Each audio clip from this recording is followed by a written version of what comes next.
Because saying it did not hurt would mean that mom wouldn't have emergency services on speed dial faster than your 8-year-old self could say Rumpelstiltskin.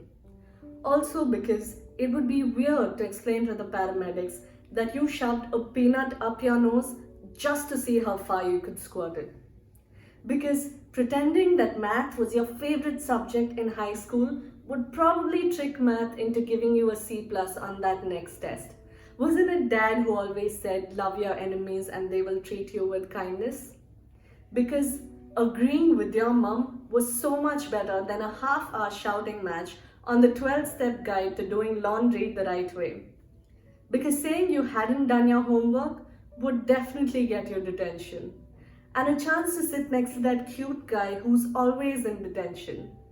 Because saying you had smoked a cigarette was the right thing to say in college because let's admit, we all wanted to sound cool.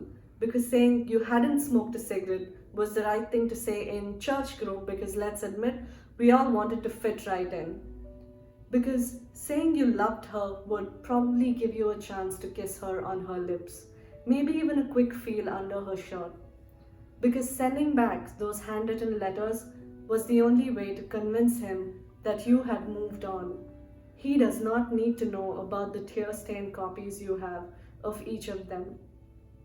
Because saying, I'm not hungry was your way to get your child to eat that last morsel of rice when you did not know where that next meal was going to come from. Because saying, I'm fine was your way of convincing yourself that the breakup was mutual. Because smiling at your 30th surprise birthday party was the only mask you could wear to hide the sadness when the lights came back on. Because asking him to move on was easier than admitting that you would never be good enough for him. Because promising to keep in touch was the warm blanket that cushioned you from the harsh reality that maybe you would never see each other again. Because maybe, just maybe, if you said his name over and over and over again, it would get strength back into his lifeless body. Because downing a whole bottle is the only way to get the voices in your head to stop, because then you cannot hear the silent lull of loneliness over the sound of your stereo on full blast.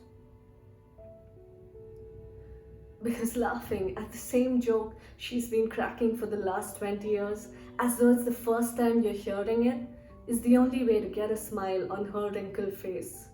Because denial is sometimes the last band-aid in the box that you decide to keep on just so you do not have to look at the gaping hole that that last wound left you with. Because saying I love you is easier, oh so much easier, than admitting that you don't.